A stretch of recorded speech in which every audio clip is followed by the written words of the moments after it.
আজকে আমরা যে অধ্যায়টা নিয়ে আলোচনা করব সেই অধ্যায়টা হচ্ছে জুওলজি, প্রাণীবিজ্ঞানের পঞ্চম অধ্যায়, অর্থাৎ শ্বসন ও শ্বাসক্রিয়া।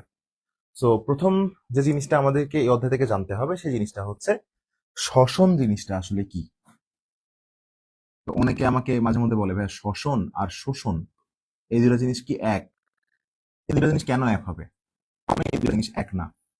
পরিপাকের পরে খাদ্যবস্তুর যেটা হয়, পরিপাকের পরে খাদ্যের যে পুষ্টি অংশটা হয় সেই পুষ্টি অংশটাকে আমরা শোষণ করি। শোষণ মানে হচ্ছে অ্যাবজর্পশন। শোষণ মানে কি? অ্যাবজর্পশন। আর শ্বসন মানে হচ্ছে রেসপিরেশন। সো এই শ্বসনের যে কনসেপ্টটা, সেই কনসেপ্টটা কিন্তু মানুষের এবং উদ্ভিদের ক্ষেত্রে অলমোস্ট সেম, খালি ওই যে একটু পার্থক্য কার্বন ডাইঅক্সাইডের অক্সিজেনের বিষয়টা নিয়ে। তো আমরা আজকে প্রাণী যেহেতু পড়তেছি, আমরা প্রাণী নিয়ে একটু কথাবার্তা বলি, ঠিক আছে? ধরো আমরা জানি আমাদের কোষের মধ্যে খাদ্য বস্তু থাকে। বলো, আমাদের কোষের মধ্যে কি বস্তু থাকে? আমাদের কোষের মধ্যে হচ্ছে খাদ্য বস্তু থাকে। সো আমরা আলটিমেটলি যেটা করি সেটা হচ্ছে যে বায়ুমণ্ডল আছে না, বাতাস, সেই বাতাস থেকে আমরা অক্সিজেনটাকে গ্রহণ করি। তাহলে বাতাস থেকে আমরা অক্সিজেন গ্রহণ করি এবং সেই অক্সিজেনটাকে আমরা গ্রহণ করি প্রশ্বাসের মাধ্যমে। তো বাতাস থেকে যখন আমরা প্রশ্বাসের মাধ্যমে অক্সিজেনটা গ্রহণ করি, তখন এই অক্সিজেনটা আমাদের কোষ মধ্যস্থ খাদ্যকে জারিত করে। এবং আমরা সবাই কিন্তু জানি যে খাদ্যের মধ্যে কিন্তু আলটিমেটলি যে শক্তি থাকে সেই শক্তির নাম হচ্ছে স্থিতি শক্তি। কিন্তু এই স্থিতি শক্তিটা কিন্তু আমাদের দেহের জন্য, মানে আমরা দেহে ওই স্থিতি শক্তিটাকে ব্যবহার করতে পারবো না যতক্ষণ না পর্যন্ত এটা তাপ ও গতিশক্তিতে রূপান্তর হবে। তো যখনই এই অক্সিজেন দ্বারা এই কোষ মধ্যস্থ যে খাদ্য আছে, সেই খাদ্য বস্তু যেটা আর কি, সেই খাদ্য বস্তুটা জারিত হয়, তখনই কিন্তু খাদ্যের যে স্থিতি শক্তি সেটা তাপ ও গতিশক্তিতে রূপান্তর হয়। খুব নর্মাল। যখনই আমরা বাতাস থেকে অক্সিজেন নিলাম, প্রশ্বাসের মাধ্যমে নিয়ে খাদ্যবস্তুকে জারিত করলাম, তখন খাদ্যের স্থিতিশক্তিটা তাপ এবং গতিশক্তিতে রূপান্তর হবে। সো এই বিক্রিয়ায় অবশ্যই উপজাত হিসেবে কিছু না কিছু নির্গত হবে। সো এখানেও কিন্তু এই বিক্রিয়া ঘটার শেষে উপজাত হিসেবে দুইটা জিনিস নির্গত হয়। কি কি উপজাত হয়? একটা হচ্ছে কার্বন ডাইঅক্সাইড এবং একটা হচ্ছে পানি। এই কার্বন ডাইঅক্সাইডটাই কিন্তু আমরা নিঃশ্বাসের মাধ্যমে বের করে দিই। সো এই কার্বন ডাইঅক্সাইডটাই কিন্তু আমরা নিঃশ্বাসের মাধ্যমে বের করে দিই। তাহলে পুরো কনসেপ্টটা তোমরা খেয়াল করে দেখো, পুরো কনসেপ্টটা আসলে কি দাঁড়ালো? পুরো কনসেপ্টটা হচ্ছে আমরা প্রশ্বাসের মাধ্যমে বায়ু থেকে অক্সিজেন নেই, সেই অক্সিজেন দ্বারা কোষ মধ্যস্থ খাদ্যবস্তুকে জারিত করি। জারিত করলে খাদ্যের যে স্থিতি শক্তি সেটা তাপ ও গতিশক্তিতে রূপান্তর হয় এবং উপজাত হিসেবে কার্বন ডাইঅক্সাইড এবং পানি বের হয়। এটাই কিন্তু শ্বসন। শ্বসনের সংজ্ঞাটা তোমরা এটা যদি জানো, তোমরা নিজেরাই দিতে পারবা। যে জৈব রাসায়নিক প্রক্রিয়ায় প্রশ্বাসের মাধ্যমে গৃহীত অক্সিজেন দ্বারা কোষ মধ্যস্থ খাদ্যবস্তুকে জারিত করে খাদ্যের স্থিতিশক্তিকে তাপ ও গতিশক্তিতে রূপান্তর করা হয় এবং উপজাত হিসেবে কার্বন ডাইঅক্সাইড এবং পানি নির্গত হয়, তাকে শ্বসন বলে। ক্লিয়ার? তাকে কি বলে বলো? তাকে বলে হচ্ছে শ্বসন। তো শ্বসনের পরে আমরা এখন যেটা শুরু করব, শ্বসনের সংজ্ঞা জানার পরে, সেটা হচ্ছে মানুষের শ্বসনতন্ত্র। মানুষের শ্বসনতন্ত্র সম্পর্কে আমরা জানা শুরু করব। তোমরা এতটুকু মনে রাখবা যে মানুষের প্রধান যে শ্বসন অঙ্গ, সেই প্রধান শ্বসন অঙ্গ হচ্ছে এক জোড়া ফুসফুস। মানুষের প্রধান শ্বসন অঙ্গ কি? এক জোড়া ফুসফুস। কারণ এটা এক জোড়া বা দুইটি ফুসফুস, এটা আমরা কিভাবে মনে রাখবো? তো তুমি যদি বলতে যাও ফুস আবার ফুস, কটা ফুস? দুইটা ফুস না? ফুস ফুস, কটা ফুস? দুইটা ফুস না? তাহলে ফুসফুস দিয়ে যদি তুমি দুইটা ফুস বুঝতেছো, তাহলে ফুস আবার ফুস, মনে রাখবো ফুসফুস আছে হচ্ছে দুইটা। দুইটা মানে কয় জোড়া? দুইটা মানে হচ্ছে এক জোড়া। আমরা মানুষের এই শ্বসনতন্ত্রকে তিনটা ভাগে ভাগ করতে পারি। সেটা হচ্ছে কিভাবে ভাগ করতে পারি দেখো। মানুষের শ্বসনতন্ত্রে তিনটা অংশ আছে। প্রথম অংশ দিয়ে বায়ু গ্রহণ হয় এবং বায়ু ত্যাগ হয়। আমরা এটাকে বলতে পারি বায়ু গ্রহণ ও ত্যাগ অঞ্চল। বায়ু গ্রহণ ও ত্যাগ অঞ্চল। তারপরে দেখো ওই বায়ুটা গ্রহণ করার পরে আমরা বায়ু কি করব, পরিবহন করে ফুসফুসে নিয়ে যাব না? তো ওইটার নাম আমরা বলবো বায়ু পরিবহন অঞ্চল। বায়ু পরিবহন অঞ্চল। এবং এই বায়ুটা পরিবহন করে ফুসফুসে নিয়ে গেলে ফাইনালি যেটা হবে সেটা সেই অঞ্চলে শ্বসন হবে ফুসফুসে। এই জন্য এই অঞ্চলটার নাম আমরা দিব হচ্ছে শ্বসন অঞ্চল। তাহলে খেয়াল করে দেখো, আমরা মানুষের যে শ্বসন তন্ত্র, আমরা সেই মানুষের শ্বসন তন্ত্রকে কিন্তু তিনটা ভাগে ভাগ করতে পারি। একটা হচ্ছে বায়ু গ্রহণ ও ত্যাগ অঞ্চল, বায়ু পরিবহন অঞ্চল এবং শ্বসন অঞ্চল। তো বায়ু গ্রহণ অঞ্চল কোনটা? দেখো আমাদের যে নাক, নাকের সামনে দেখো দুইটা রন্ধ্র আছে। রন্ধ্র মানে ছিদ্র, এটাকে বলা হয় নাসা রন্ধ্র। নাক মানে কি? নাসিকা না? নাসিকা থেকে আসছে নাসা। নাকের এই সামনে যে দুটো রন্ধ্র, এটা হচ্ছে নাসা রন্ধ্র। নাসা রন্ধ্রের পরে যেটা থাকে সেটা হচ্ছে নাসা গহ্বর। এই যে নাসা রন্ধ্রের পরে যে ফাঁকা জায়গাটা, এটা হচ্ছে নাসা গহ্বর। তারপরে সম্মুখ নাসারন্ধ্র যখন আছে, তাহলে এর পিছনে যে পশ্চাৎ নাসারন্ধ্র আছে, তাহলে সম্মুখ নাসারন্ধ্র যেহেতু আছে, পশ্চাৎ নাসারন্ধ্র আছে, তারপরে নাসা গলবিল এবং ষড়যন্ত্র। এই যে জিনিসগুলো, এগুলা দিয়ে আমাদের বাতাস গ্রহণ হয়, ফাইনালি একইভাবে আবার বাতাস নিঃশ্বাসের সময় ত্যাগ হয়। প্রশ্বাস মানে গ্রহণ, নিঃশ্বাস মানে ত্যাগ। সেগুলো হচ্ছে বায়ু গ্রহণ ও ত্যাগ অঞ্চল। দেখো বায়ু পরিবহন অঞ্চল যেটা, এটা কি কি? আমাদের শ্বাসনালী দিয়ে, নালী দিয়ে পরিবহন হয় না? তাহলে শ্বাসনালীকে আমরা কি বলি? যে ট্রাকিয়া লিখছে না, ট্রাকিয়া। এই ট্রাকিয়া হচ্ছে শ্বাসনালী। ট্রাকিয়া হচ্ছে শ্বাসনালী। তাহলে আমরা নালী দিয়ে জানি বায়ু পরিবহন হয়।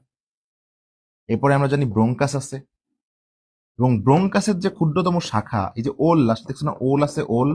এই ওল বা ইউল মানে হচ্ছে ক্ষুদ্র। তো খেয়াল করো তো, ব্রঙ্কাস এটা প্রান্তের দিকে যে আরো ক্ষুদ্র ক্ষুদ্র অংশে বিভক্ত হয়। এই ব্রঙ্কাসের ক্ষুদ্র ক্ষুদ্র অংশগুলোকে বলা হয় ব্রঙ্কিউল। ক্লিয়ার আমার কথা? আর পরীক্ষায় কিন্তু প্রশ্ন আসবে যে কোনটি বায়ু গ্রহণ ও ত্যাগ অঞ্চলের অংশ নয়, কোনটি বায়ু পরিবহনের অংশ নয়, কোনটি শ্বসনের অংশ নয়। তুমি এই দুইটা জানছো না? তাহলে শ্বসন অঞ্চলে কি কি আছে এটা তুমি মুখস্থ করবা না। এটা হচ্ছে বাদ বাকি, এমসিকিউ এর জন্য। এমসিকিউ এর জন্য এটা হচ্ছে বাদ বাকি, অর্থাৎ তুমি যা জানো না তাই। ক্লিয়ার? তো কি কি আছে এখানে? শ্বসন ব্রঙ্কিউল আছে, অ্যালভিওলার নালী আছে, অ্যাট্রিয়াম আছে, অ্যালভিওলার থলি আছে, অ্যালভিওল আছে। মনে রাখবে তিনটা জিনিস প্রধানত, যে অ্যালভিওলার নালী। দেখো অ্যালভিওলার নালী, অ্যালভিওলার নালীগুলা মিলে হয় অ্যালভিওলার থলি, এবং অনেকগুলো অ্যালভিওলার থলি মিলে হয় অ্যালভিওলাস। তাহলে কি দেখো, শ্বসন অঞ্চলে মেইনলি আমার একটু মনে রাখবো এরকম, যে প্রথমে হচ্ছে অ্যালভিওলার নালী, অ্যালভিওলার নালী, এবার অ্যালভিওলার নালী মিলে কি হবে? অ্যালভিওলার থলি, অনেকগুলো অ্যালভিওলার থলি মিলে কি হবে? অ্যালভিওলাস। দেখো অ্যালভিওলাসের লাস্টে কিন্তু আস আছে না? আস। আমি বলছিলাম জীববিজ্ঞানে কোনো শব্দের শেষে আস বা আম থাকলে সেটা এক বচন হয়। অ্যালভিওলাই হচ্ছে বহুবচন, অ্যালভিওলাস হচ্ছে এক বচন, ব্রোঙ্কাই হচ্ছে বহুবচন, ব্রোঙ্কাস এক বচন। ক্লিয়ার? সো এটাই আমি তোমাদের কিন্তু একটু আগে দেখো লিখে দিলাম, যে বায়ু গ্রহণ ও ত্যাগ অঞ্চল, বায়ু পরিবহন অঞ্চল এবং শ্বসন অঞ্চল।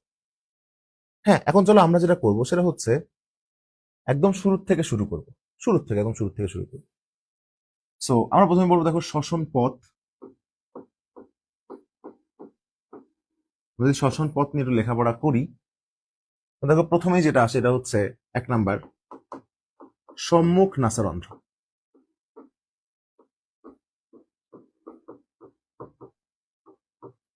হ্যাঁ, সম্মুখ নাসারন্ধ্র কোনটা? এই যে নাকের সামনে দুইটা ছিদ্র, তাই না?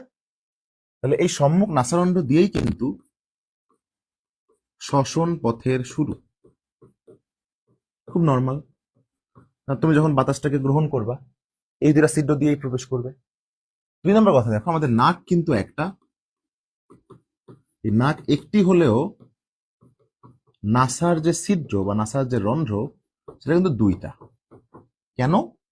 মানে মাঝখানে একটা পর্দা আছে, একটা ব্যবধায়ক আছে। মানে একবার সেপ্টাম মানে হচ্ছে পর্দা, সেপ্টাম মানে হচ্ছে পর্দা।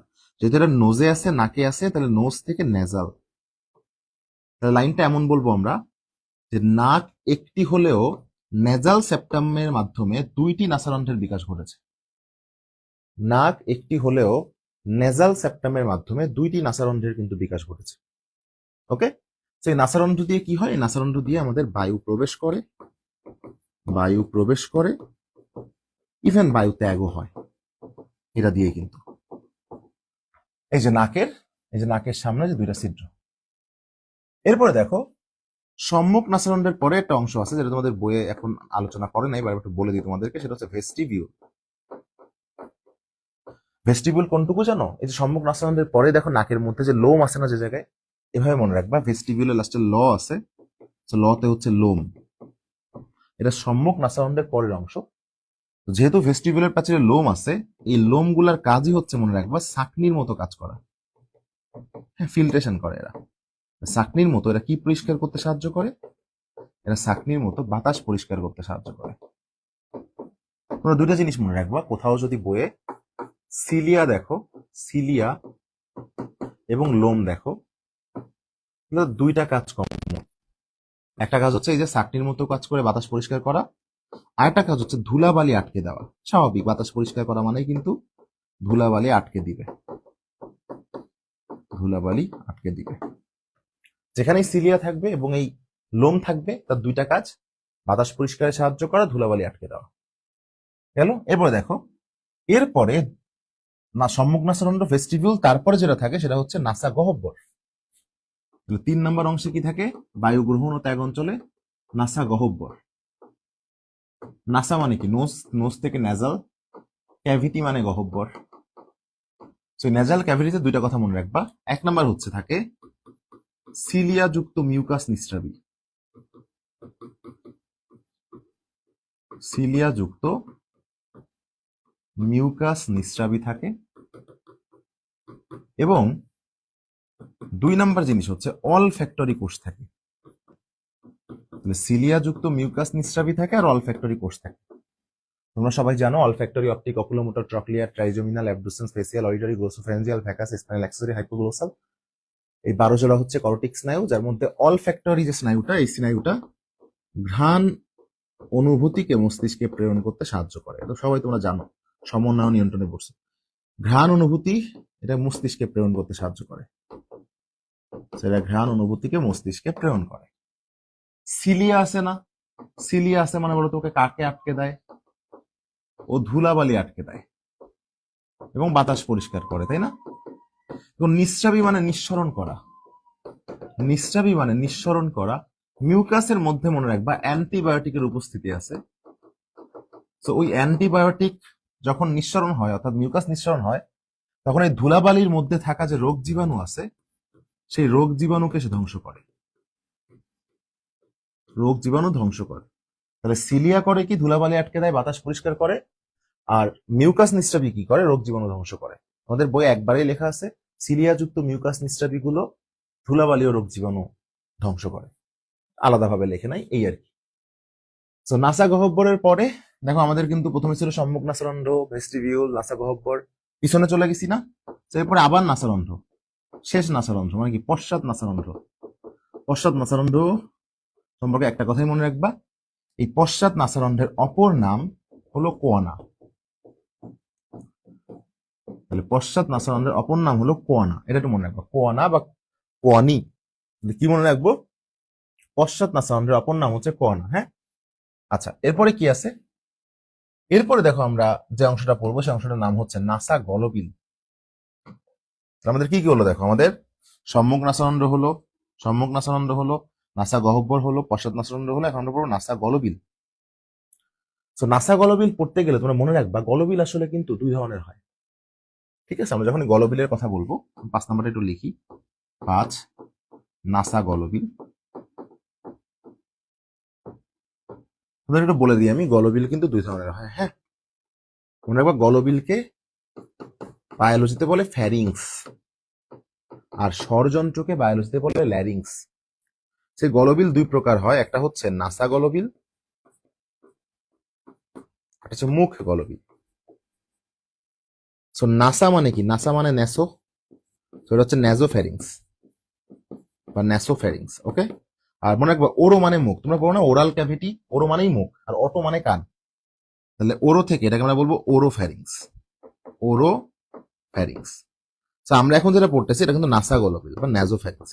আর হচ্ছে ওরোফ্যারিংস, এটা হচ্ছে মুখ গলবিল, আর যেখান দিয়ে বাতাস যায় এটা হচ্ছে নাসা গলবিল, আর খাদ্য যেটা দিয়ে যায় এটা হচ্ছে মুখ গলবিল। মুখ মানে হচ্ছে ওরো, ওরাল ক্যাভিটি মানে মুখ গহ্বর, সো ওরা ওরোফেরিংস, এটা হচ্ছে নাজোফেরিংস, নাজোফেরিংস। সো এই যে নাসাগোলবিল যেটা, এটা হচ্ছে আলটিমেটলি ন্যাজোফ্যারিংস। কি ফ্যারিংস বলো? ন্যাজোফ্যারিংস। তো এরপরে 6 নাম্বার যে অংশটা আছে সেটা হচ্ছে স্বরযন্ত্র। স্বরযন্ত্র, তো সবাই মনে রাখবা স্বরযন্ত্রকে বলা হয় ল্যারিংস। স্বরযন্ত্র এমন একটা যন্ত্র যে যন্ত্রের কাজ কি সৃষ্টি করা? স্বর সৃষ্টি করা। তাহলে স্বরযন্ত্র এমন একটা জিনিস যে জিনিসের কাজ কি সৃষ্টি করা?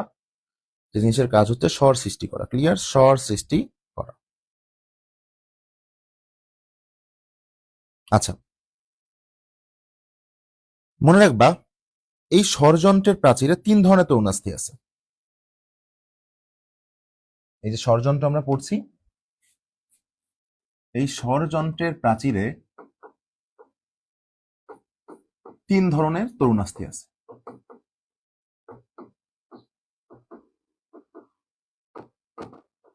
ওকে, আমাদের একটা হচ্ছে অ্যারিটিনয়েড, একটা হচ্ছে অ্যারিটিনয়েড, একটা হচ্ছে ক্রিকয়েড এবং একটা হচ্ছে থাইরয়েড। একটা হচ্ছে ক্রিকয়েড এবং একটা হচ্ছে থাইরয়েড। তো তোমরা ওই অ্যারিটিনয়েড ক্রিকয়েড সম্পর্কে কিছুই লেখা নাই বইয়ে, সেটা মনে রাখার দরকার নেই। থাইরয়েড সম্পর্কে মনে রাখবা যে এটা হচ্ছে স্বরযন্ত্রের সবচেয়ে বড় তরুণাস্থি। তাহলে এটা হচ্ছে স্বরযন্ত্রের সবচেয়ে বড় তরুণাস্থি। পুরুষের গলার সামনে এটা উঁচু হয়ে অবস্থান করে, এই জন্য এটাকে কিন্তু বলা হয় অ্যাডামস অ্যাপল। মনে থাকবে। স্বরযন্ত্রে আরো একটা জিনিস থাকে, সেই জিনিসটার নাম হচ্ছে এপিগ্লোটিস। এপিগ্লোটিস, এপিগ্লোটিস কি জিনিস? অনেকে এটাকে আলজিহ্বা বলে ভুল করো, বাট এপিগ্লোটিস কিন্তু আলজিহ্বা না, এপিগ্লোটিস হচ্ছে উপজিহ্বা। এর মূল কাজ কি? আলটিমেটলি আমরা যখন খাদ্য গ্রহণ করি, খেয়াল করো, সেই খাদ্য গ্রহণের সময়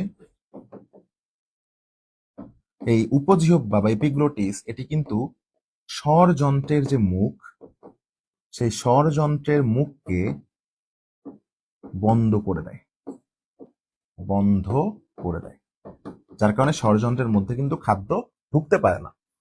বাট মনে রাখবা, বাচ্চারা যখন খাওয়া দাওয়া করে, বাচ্চারা কিন্তু লাফালাফি করে খাওয়ার সময়। যে লাফালাফি করাটাকে নিষেধ করা হয়, তখন ওই স্বরযন্ত্রটা, ওই উপজিহ্বাটা লাফালাফি করে, ওর মধ্যে খাবার ঢুকে যেতে পারে। অনেক বাচ্চা কিন্তু সঠিক সময় ডাক্তারের কাছে না নিতে পারলে মারাও যায়। সো এটা কিন্তু অনেকবার মেডিকেলে আসছে যে খাদ্য গ্রহণের সময় স্বরযন্ত্রের মুখকে বন্ধ করে দেয় কে? স্বরযন্ত্রের মুখকে বন্ধ করে দেয় হচ্ছে এপিগ্লোটিস। আরেকটা কথা মনে রাখবা, এই স্বরযন্ত্রে কিন্তু মূলত ভোকাল কর্ড থাকে।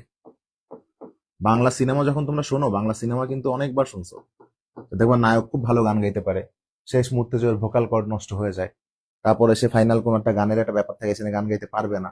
নায়িকা তাকে যখন বলে তুমি পারবা, তুমি পারবা, তুমি না পারলে তো আমি তোমার সাথে থাকবো না, তখন ও যে কিন্তু গান গায়, ও বন্ধু তুমি শুনতে কি পাও। হ্যাঁ, সেই ভোকাল কর্ড যেটা, এই ভোকাল কর্ডের বাংলা হচ্ছে স্বর রজ্জু। স্বর রজ্জু। টোটাল কয়টি ভোকাল কর্ড থাকে? 6টি ভোকাল কর্ড থাকে। ক্লিয়ার? গেল। তাহলে এরই মাধ্যমে কিন্তু আমরা বায়ু গ্রহণ এবং ত্যাগ অঞ্চল সম্পর্কে পড়ে ফেললাম। খেয়াল করে যদি তুমি একটু দেখো, বায়ু গ্রহণ ও ত্যাগ অঞ্চলে যেগুলো ছিল আমরা এক্সট্রা পড়েছি। সম্মুখ নাসারন্ধ্র পড়েছি, আমরা সম্মুখ নাসারন্ধ্র পড়েছি, আমরা নাসা গহ্বর পড়েছি, এক্সট্রা আমরা ভেস্টিবিউলও পড়েছি, এবং পশ্চাৎ নাসারন্ধ্র পড়েছি, নাসা গলবিল পড়েছি, স্বরযন্ত্র পড়েছি। তো এখন আমরা চলে যাব হচ্ছে বায়ু পরিবহন অঞ্চলে। বায়ু পরিবহন অঞ্চলে প্রথমে আমরা যেটা পড়বো সেটা হচ্ছে ট্রাকিয়া। তাহলে বায়ু পরিবহন অঞ্চলে প্রথম আমরা যেটা পড়বো সেটা হচ্ছে ট্রাকিয়া। কি পড়বো বলো? বায়ু পরিবহন অঞ্চলে প্রথম আমরা যে জিনিসটা পড়বো সেটা হচ্ছে ট্রাকিয়া। ট্রাকিয়া। তোমরা ঘাসফড়িং এর ক্ষেত্রে দেখছো, কিন্তু ঘাসফড়িং এ ফুসফুস অব্দি যায় না, ঘাসফড়িং এই ট্রাকিয়াই ওদের প্রধান শ্বসনাঙ্গ।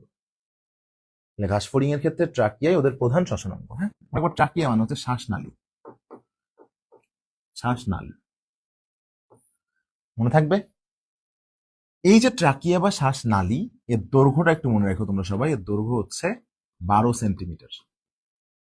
সো খুব ইন্টারেস্টিং একটা ফ্যাক্ট, 12 দিয়ে আমাদের বইয়ে কিন্তু আরো অনেকগুলা জিনিস আছে। যেমন ধরো এই যে শ্বাসনালী বা ট্রাকিয়া, এর দৈর্ঘ্য কিন্তু 12 সেন্টিমিটার। আমরা লাস্ট ক্লাসে যে পড়ছিলাম হার্ট বা হৃৎপিণ্ড, তার দৈর্ঘ্য কিন্তু 12 সেন্টিমিটার।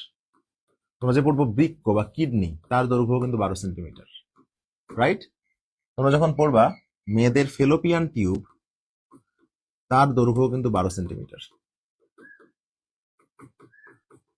ইভেন ছেলেদের একটা জিনিস আছে, এগুলো সব 12 সেন্টিমিটার। ছেলেদের একটা জিনিস আছে খুব গুরুত্বপূর্ণ জিনিস, যেটা না থাকলে সে কিছুই করতে পারবে না জীবনে, শুক্রাশয়। এটা কিন্তু 12 সেন্টিমিটার না, এটা 12 গ্রাম এর ওজন। অনেকে ভুল করে 12 কেজি বলে ফেলে, এটা কিন্তু ফুটবল না, সেটা হবে 12 গ্রাম। শুক্রাশয়ের ওজন কত? 12 গ্রাম। তো শ্বাসনালী বা ট্রাকিয়া সম্পর্কে আরো কিছু জিনিস মনে রাখতে হবে, সেটা হচ্ছে এই শ্বাসনালী বা ট্রাকিয়ার প্রাচীরে 15 থেকে 20টি তৌনাস্থি থাকে। এই প্রাচীরে 15 থেকে 20টি, কোনো কোনো বইয়ের ইনফরমেশন অনুযায়ী 16 থেকে 20টি তৌনাস্থি থাকে। তাহলে দেখো বইয়ে লেখা আছে যে শ্বাসনালী বা ট্রাকিয়ার প্রাচীরে 15 থেকে 20টি বা 16 থেকে 20টি তৌনাস্থি নির্মিত সি আকৃতির অর্ধবলয়ে গঠিত। তো এখানে একটা যে কথা বলছে যে সি আকৃতির অর্ধবলয়, জিনিসটা আসলে কি? দেখো সি আকৃতির অর্ধবলয়, এই জিনিসটা আসলে কি খেয়াল করে দেখলে তুমি বুঝতে পারবা। ধরো আমি যদি বলি এটা একটা বলয়, বলয় মানে বল না? যখন আমি ওইটাকে দেখো অর্ধেক করে দিব, তখন এটা সি আকৃতির হয়ে যাবে না? আকৃতি হয়ে গেল, তাহলে আকৃতি হয়ে গেল সি আকৃতির। আবার এটা কিন্তু আর বলয় নাই, এটা হয়ে গেছে অর্ধ বলয়। তাহলে শ্বাসনালী বা ট্রাকিয়ার প্রাচীরে টোটাল 16 থেকে 20টা বা 15 থেকে 20টা তৌনাস্থি আছে, যারা সি আকৃতির অর্ধ বলয় নির্মিত। এবং শতে শ্বাসনালী, শতে সিলিয়া থাকে, তাহলে শ্বাসনালীর প্রাচীরেও কিন্তু সিলিয়া থাকে।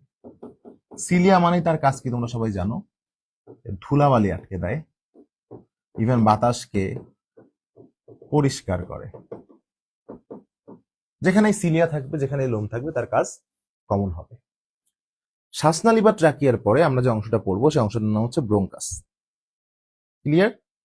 শ্বাসনালী বা ট্রাকিয়ার পরে আমরা যে অংশটি পড়বো, সেই অংশটার নাম হচ্ছে ব্রোঙ্কাস।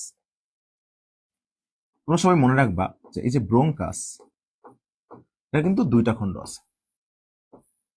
একটা হচ্ছে ডান ব্রোঙ্কাস, আর হচ্ছে বাম ব্রোঙ্কাস। মনে রাখবে পৃথিবীতে সবকিছুই কিন্তু আলটিমেটলি ডানগুলো একটু বড় বড় হয়। আর আমি এভাবে মনে রাখতাম এখানে যে এই বড় বড় হওয়ার ক্ষেত্রে বতে দেখো ব্রোঙ্কাস হয়, বতে দেখো বামটা, বতে দেখো বড় হয়। এটা একটা ব্যতিক্রম ঘটনা। বতে দেখো এটা কিন্তু একটা ব্যতিক্রম ঘটনা, নর্মালি কিন্তু ডানটাই বড় হয়। মনে রাখবো আমরা বাম ব্রোঙ্কাসটা বড়, ওইসব করলে ডান ব্রোঙ্কাসটা কিন্তু দেখো ছোট। কিন্তু আল্লাহ তাআলা ওর হৃদয়টাকে মানে বড় করে দিছে, এভাবে মনে রাখবো, ছোট কিন্তু প্রশস্ত, তার মানে শাখা প্রশাখা বেশি, কিন্তু বড় বানাইছে ঠিকই, কিন্তু ওর প্রশস্ত না। তাহলে ডান ব্রোঙ্কাসটা ছোট কিন্তু প্রশস্ত। এবং মনে রাখবা আলটিমেটলি ডান ব্রোঙ্কাস আর বাম ব্রোঙ্কাসের মধ্যে কোনটা বেশি শাখায় প্রশস্ত, যেহেতু তাহলে এর 3টি শাখায় বিভক্ত হয়, আর সে 2টি শাখায় বিভক্ত হয়। তুমি আমাকে বলতে পারো যে কেন ব্রোঙ্কাসের ডানটা 3টা শাখা, বামটা 2টা শাখা? এর উত্তর কিন্তু দেখো এখানে আছে। আমাদের যে ফুসফুস না, আমাদের ফুসফুসও কিন্তু ওর 2টা ফুসফুস আছে আর কি, আমরা তাই না? একটা হচ্ছে ডান ফুসফুস আর একটা হচ্ছে বাম ফুসফুস। তো এটা কিন্তু ব্রোঙ্কাসের মতো ব্যতিক্রম না, এখানে কিন্তু ডানটাই বড়, বামটা ছোট। এবং মনে রাখবা ডান ফুসফুসের থাকে হচ্ছে 3টি খণ্ড, আর বাম ফুসফুসের থাকে হচ্ছে 2টি খণ্ড। তাহলে আল্লাহ তাআলা এই ব্রোঙ্কাসের, ডান ব্রোঙ্কাসের 3টি শাখা দিছে, কারণ এই ডান ব্রোঙ্কাসের 3টি শাখা ডান ফুসফুসের 3টি খণ্ডে প্রবেশ করে। লাইনটা মন দিয়ে খেয়াল করো, ডান ব্রোঙ্কাসের 3টি শাখা ডান ফুসফুসের 3টি খণ্ডে প্রবেশ করে। তাহলে বলতো বাম ব্রোঙ্কাসের 2টি শাখা বাম ফুসফুসের কয়টি খণ্ডে প্রবেশ করে? 2টি খণ্ডে প্রবেশ করে। মনে থাকবে? তাহলে ব্রোঙ্কাস আর ফুসফুস দেখে একটা জিনিস চিন্তা করো। এবার দেখো এই যে তুমি দেখতেছো এই যে 2টা খণ্ড না, এই খণ্ডগুলো আবার অনেকগুলো সেগমেন্টে বিভক্ত হয়। এই খণ্ডগুলো আবার অনেকগুলো সেগমেন্টে বিভক্ত হয়। আমি যদি এটা একটু এখানে লেখার চেষ্টা করি, একটু উপরে দেখো কথার কথা। তো এটা হচ্ছে আমাদের ফুসফুস, এর এটা ডান ফুসফুস, এটা বাম ফুসফুস। আমরা দেখতেই পারলাম ডান ফুসফুস হচ্ছে বড়, বাম ফুসফুস হচ্ছে ছোট। ব্রোঙ্কাস শুধু ব দিয়ে, ওটা বামটা বড় হবে। এর আছে তিনটি খণ্ড, তার আছে দুইটি খণ্ড।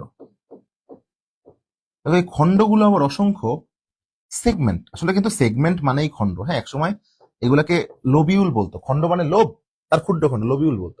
সেগমেন্ট, তাহলে বলো তো সেগমেন্ট কার কটা থাকবে? ডান আর বামের মধ্যে একটা তিনটা খণ্ড, একটা দুইটা খণ্ড আছে না? এই খণ্ডগুলো আরো যদি ক্ষুদ্র ক্ষুদ্র সেগমেন্টে ভাগ হয়, তাহলে এই সেগমেন্ট গুলা হিসাব করলে ধরো একটা যদি 10টা সেগমেন্ট থাকে, একটা যদি 8টা সেগমেন্ট থাকে, যেটা তিনটা ওইটা কয়টা সেগমেন্ট হবে? ওটা হবে 10টা সেগমেন্ট। আর যেটা দুইটা এটা হবে কয়টা সেগমেন্ট? 8টা সেগমেন্ট। তাহলে এতটুকু মনে রাখবা, ডান ফুসফুসের 10টা সেগমেন্ট থাকে, বাম ফুসফুসের 8টা সেগমেন্ট থাকে। আর পরীক্ষা যদি প্রশ্ন আসে যে ডান ফুসফুসের কয়টা লোবিউল থাকে, দেখো খণ্ড মানে হচ্ছে লোব, হ্যাঁ খণ্ড মানে হচ্ছে লোব, লোবিউল মানে হচ্ছে ক্ষুদ্র খণ্ড, ইউল মানে ক্ষুদ্র। যদি লোবিউল বলে পরীক্ষায়, সেগমেন্ট না বলে, তাহলেও দিবাই 10টা আর 8টা। যদি বলে ডান ফুসফুসের সেগমেন্ট কয়টা, তাহলেও 10টা। ডান ফুসফুসের লোবিউল কয়টা, তাহলেও 10টাই দিবা। যদি বলে বাম ফুসফুসের সেগমেন্ট কয়টা, তাইলেও 8টা। বাম ফুসফুসের লোবিউল কয়টা, তাহলে 8টাই দিবা। ক্লিয়ার আমার কথা বুঝতে পারছো? ফুসফুস নিয়ে যখন কথা বললামই, ফুসফুস সম্পর্কে আরেকটু কথা বলে ফেলি আমরা। সেটা হচ্ছে এই ফুসফুস কিন্তু একটা দ্বিস্তরীয় আবরণে আবৃত।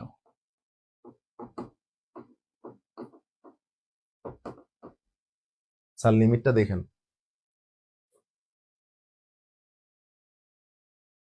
3 মিনিট। ওকে, তো ফুসফুস কিন্তু একটা দ্বিস্তরীয় আবরণে আবৃত।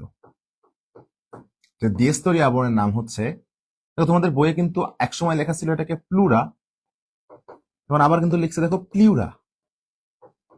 আসলে প্লুরা আর প্লিউরার মধ্যে পার্থক্য, কোনো পার্থক্য নাই। দেখো বানানটাই হচ্ছে আমি এই যে এরকম, এটা কেউ প্লু বলে, কেউ প্লিউ বলে, কোনো সমস্যা নেই, একই জিনিস। এই দ্বিস্তরী যে আবরণ, তাহলে বুঝতেই পারতেছো হৃৎপিণ্ড যেমন পড়ছিলাম আমরা আগের দিন, তার বাইরে একটা স্তর থাকে, তার ভিতরে একটা স্তর থাকে না? বাইরে হৃৎপিণ্ডের ক্ষেত্রেও পড়ছিলাম, বাইরে অলওয়েজ প্যারাইটাল, বাইরে অলওয়েজ প্যারাইটাল। আর ভিতরে হচ্ছে ভিসেরাল। একটার নাম হচ্ছে ভিসেরাল প্লিউরা এবং একটা নাম হচ্ছে প্যারাইটাল প্লিউরা। কার্ডিয়ামের ক্ষেত্রে পড়ছিলাম parietal pericardium, visceral pericardium, same জিনিসপত্র। এবং দেখো এই প্লিউরা, পেরিকার্ডিয়ামের মাঝখানে যে ফ্লুইড ছিল পেরিকার্ডিয়াল ফ্লুইড না? তাহলে প্লিউরার মাঝখানে যে ফ্লুইডটা থাকবে, সেই ফ্লুইডটার নাম কি হবে? Plural fluid. প্লিউরাল ফ্লুইড এর কাজও কি? ফুসফুসকে ঘর্ষণ থেকে রক্ষা করা, তাই না? ঘর্ষণ কমায়। একটা কথা মনে রাখবা, ফুসফুসের গঠন ও কাজের একক হচ্ছে অ্যালভিওলাস। অনেক জায়গায় দেখবা লেখা আছে যে লোভিউল গুলাই ফুসফুসের একক, ঠিক আছে, কিন্তু মূলত হবে যদি পরীক্ষা আসে অ্যালভিওলাস আনসার দিবা। তাহলে অ্যালভিওলাস হচ্ছে ফুসফুসের গঠন ও কার্যগত একক। গঠন ও কার্যগত একক। স্যার একটা ব্রেক দিই আমরা।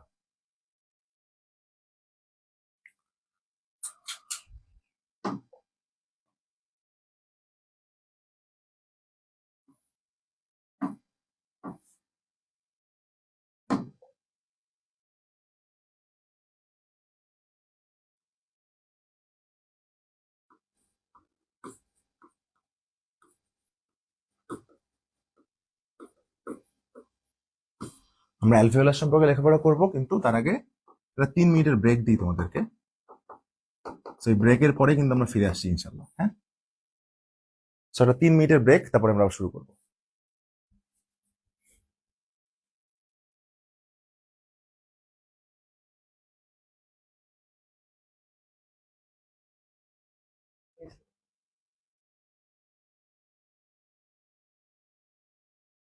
সুইং করো, হ্যাঁ।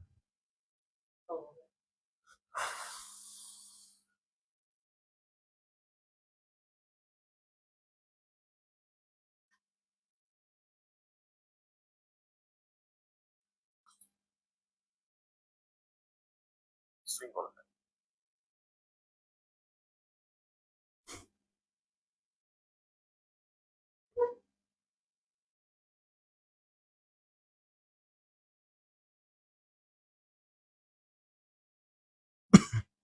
তো আমরা ফিরে আসছি 3 মিনিটের ব্রেকের পর। তোমরা সবাই সেই পর্যন্ত অপেক্ষা করো, এরপর আমরা অ্যালভিওলাস থেকে আবার শুরু করবো ইনশাল্লাহ।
সো আমরা ক্লাসে রেকর্ড 8 করি না, আমরা দিয়ে রাখছি হচ্ছে আগের দিনেরটাই।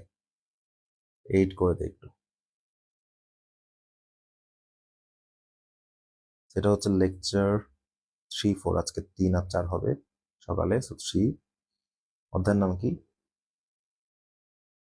শ্বসন ও শ্বাসক্রিয়া।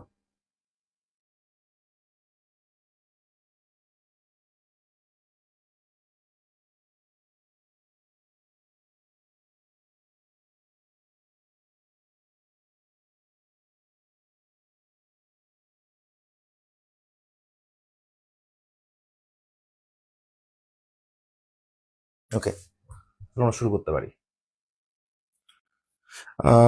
এমডি খোরশেদ আলম রুমি ভাইয়া বলেছেন এত সকালে লাইভ। হ্যাঁ, আমরা সকাল সকাল আসলে লেখাপড়া দিয়ে শুরু করতেছি। যাই।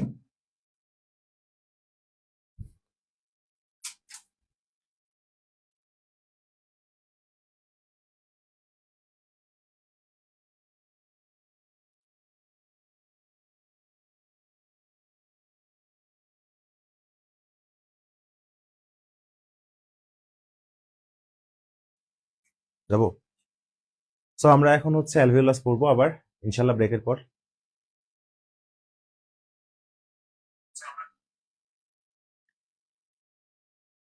সো ব্রেকের পর আমরা এখন আবার চলে আসলাম। তো আমরা এখন ব্রেকের আগে দেখছিলাম যে ফুসফুসের গঠন ও কাজের যে একক, সেই ফুসফুসের গঠন ও কাজের একক কিন্তু ছিল হচ্ছে অ্যালভিওলাস। সেই অ্যালভিওলাস সম্পর্কে আমরা এখন একটু কথাবার্তা কিন্তু ইনশাল্লাহ বলবো। তবে এতটুকু মনে রাখবেন যে এই অ্যালভিওলাসটা হচ্ছে ফুসফুসের গঠন ও কার্যগত একক। ওকে, ফুসফুসের গঠন ও কার্যগত একক, এটাই হচ্ছে অ্যালভিওলাস। সো অ্যালভিওলাসের সংখ্যাটা আমাদের খুব ইম্পর্টেন্ট, খুব মনে রাখতে হবে।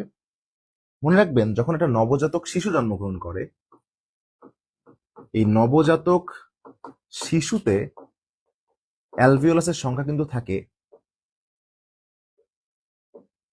এই নবজাতক শিশুতে অ্যালভিওলাসের সংখ্যা কিন্তু থাকে 20 মিলিয়ন। কত মিলিয়ন? 20 মিলিয়ন। চিন্তা করেন, যখন ওই নবজাতক শিশুর বয়স হয়ে যায় 8 বছর, বেশি দিন না কিন্তু, মাত্র 8 বছর হয়েছে, তখন তার ফুসফুসে অ্যালভিওলাসের সংখ্যা হয়ে যায় 300 মিলিয়ন। চিন্তা করা যায়?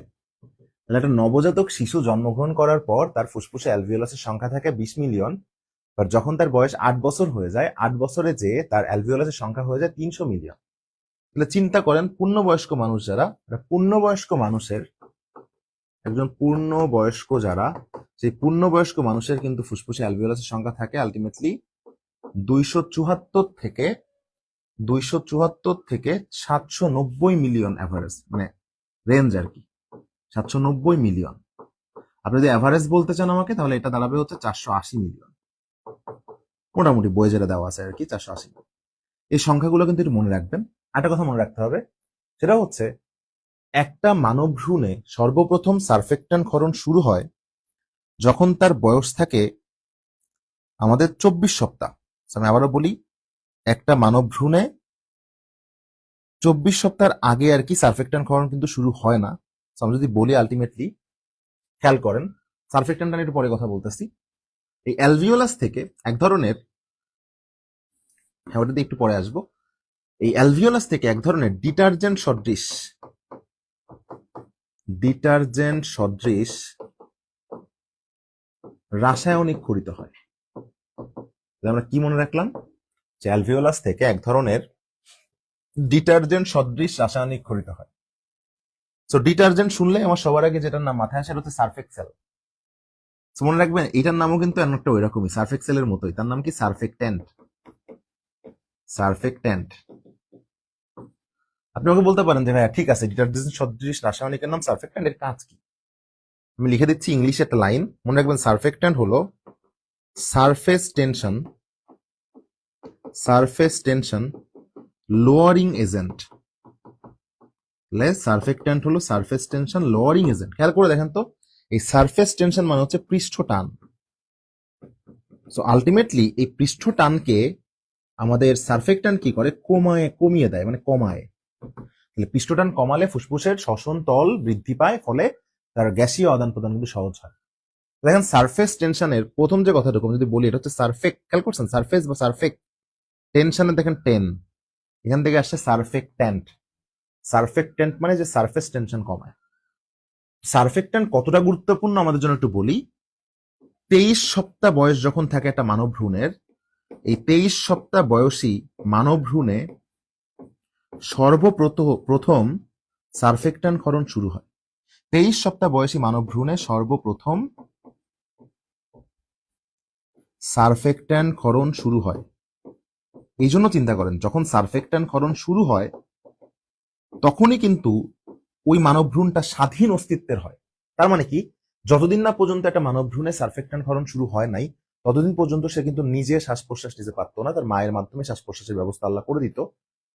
বাট 23 সপ্তাহ বয়সে যখন কিন্তু তার সারফেক্ট্যান্ট ক্ষরণ শুরু হয়েছে, তখন সে স্বাধীন অস্তিত্বের হয়ে গিয়েছে। তখন যদি সে কোনোভাবে প্রিম্যাচিউর বেবি হয়ে যায়, তাও কিন্তু তাকে বাঁচিয়ে রাখা সম্ভব হবে, কারণ তার সারফেক্ট্যান্ট ক্ষরণ শুরু হয়েছে মানে তার ফুসফুস সে কিন্তু স্বাধীনভাবে শ্বাস প্রশ্বাস নিতে পারতেছে। এই জন্য কিন্তু দেখবেন 24 সপ্তাহ বয়সের আগে কাউকে স্বাধীন অস্তিত্বের বলে গণ্য করা হয় না। তাহলে 24 সপ্তাহ বয়সের আগে কাউকে স্বাধীন অস্তিত্বের বলে গণ্য করা হয় না। যদিও যে কোনো সময় অ্যাবর্শন বা গর্ভনিরোধ করা পাপ, বাট বাইরের কান্ট্রিতে তো যেসব ওয়েস্টার্ন কান্ট্রি আছে, ওরা তো আর এই পাপ ধর্ম এগুলো বোঝে না, মানে না। সো ওরা কিন্তু অ্যাবর্শন প্রচুর করে। তারপরে ওদের একটা রুলস আছে, 24 সপ্তাহ আগে অ্যাবর্শন করতে হবে, পরে করা যাবে না। কারণ 24 সপ্তাহ হয়ে গেলে 23 সপ্তাহ পরে ও স্বাধীন অস্তিত্বের হয়ে যাবে। ওকে মারলেন মানে একটা পূর্ণাঙ্গ মানুষকে মার্ডার করার সমান শাস্তি আপনাকে পেতে হবে। বাট হ্যাঁ, 24 সপ্তাহের আগে ওদেরকে যদি অ্যাবর্শন করা হয় ওই দেশে, তাহলে তাদেরকে কিন্তু কোনো পানিশমেন্ট দেওয়া হয় না। যদিও ধর্ম অনুযায়ী অ্যাবর্শন করানোটাই খারাপ যে কোনো বয়সে। মনে থাকবে একটা কথা মনে রাখবেন, এই যে সারফেক্ট্যান্ট ক্ষরণ হয়, এটা যে কোষ থেকে, সেই কোষটার নাম একটু মনে রাখবেন। সতে সারফেক্ট্যান্ট, সতে সেপ্টাল। তাহলে আমাদের ফুসফুসের অ্যালভিওলাসের অনেকগুলা কোষ আছে, অতগুলা কোষের মধ্যে সেপ্টাল কোষ থেকে কিন্তু সারফেক্ট্যান্ট ক্ষরণ হয়। সতে সারফেক্ট্যান্ট, সতে সেপ্টাল। এই যে এগুলো দেখতেছেন, এগুলো হচ্ছে আলটিমেটলি অ্যালভিওলার থলি। দেখছেন না, এটা হচ্ছে অ্যালভিওলার থলি, এগুলো থলি, এটা একটা অ্যালভিওলার থলি, এগুলো হচ্ছে অ্যালভিওলার নালী। সব মিলাই এটা হচ্ছে একটা অ্যালভিওলাস। ক্লিয়ার? অ্যালভিওলাস বা অ্যালভিওলাই যেটাকে আমরা বলি। সো এরপরে আমরা হচ্ছে প্রশ্বাস নিঃশ্বাস কার্যক্রম করব। জাস্ট এটা কেটে আবার শুরু করে দাও।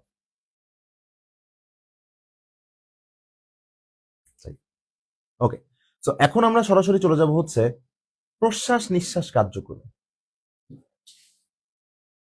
ওকে, সো প্রশ্বাস নিঃশ্বাস কার্যক্রম নিয়ন্ত্রণে আমরা চলে যাব।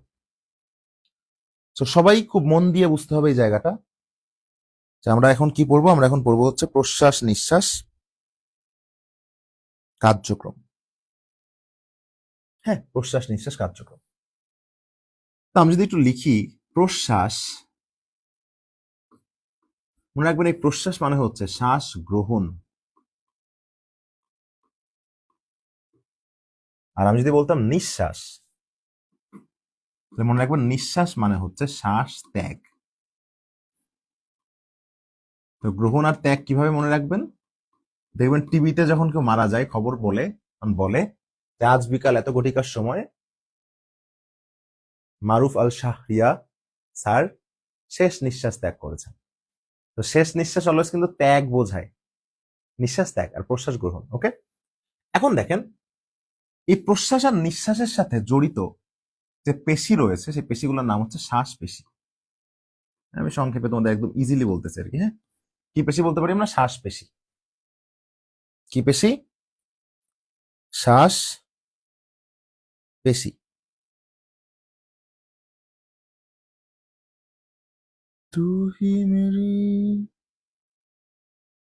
ওকে, তো আমরা এই পেশিকে বলতে পারি হচ্ছে শ্বাস পেশি। হ্যাঁ, তো শ্বাস পেশি আছে দুইটা,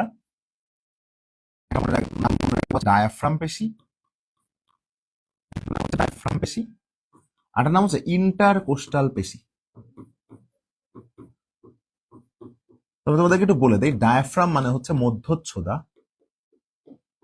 আমাদের বক্ষ গহ্বরের শেষের দিকে থাকে। আমি দেখিয়ে দিচ্ছি তোমাদেরকে। তো ডায়াফ্রাম মানে হচ্ছে মধ্যচ্ছদা, এটা আমাদের বক্ষ গহ্বরের শেষের দিকে থাকে। খেয়াল করো। দেখো এইখানে যে তোমরা দেখতেছো না, আলটিমেটলি এই যে পেশিটা, এই যে এটা হচ্ছে ডায়াফ্রাম পেশি। এটা কি পেশি বলো? এটা হচ্ছে ডায়াফ্রাম পেশি। তাহলে খেয়াল করে দেখো তো, এই ডায়াফ্রাম যখন সংকোচন প্রসারণ হবে তখন কিন্তু এই যে দেখছো, এটা বক্ষ গহ্বর, এটা বুক না, বক্ষ গহ্বর না? এই বক্ষ গহ্বরের যে অনুদৈর্ঘ্য ব্যাস আছে, এই অনুদৈর্ঘ্য ব্যাস কিন্তু কম বেশি হতে সাহায্য করে। ডায়াফ্রাম পেশি যখন সংকুচিত প্রসারিত হবে তখন এই অনুদৈর্ঘ্য ব্যাস কম বেশি হবে। অন্যদিকে ইন্টারকোস্টাল পেশি, যেটা যদি তোমাদেরকে বলি ইন্টারকোস্টাল পেশি আসলে কোথায় থাকে, যদি এখানে যাই, দেখো ইন্টার মানে হচ্ছে মধ্যবর্তী, আজীবন মনে রাখবা। ইন্টার মানে হচ্ছে মধ্যবর্তী, মাঝে। কোস্টাল কথার আসছে হচ্ছে কোস্টা প্লাস আল থেকে। ওদেরকে আমি শিখিয়েছিলাম টিক, ইক, আল আর আল, এই আল থাকা মানে হচ্ছে সম্পর্কিত বোঝায়, সম্পর্কিত বোঝায়।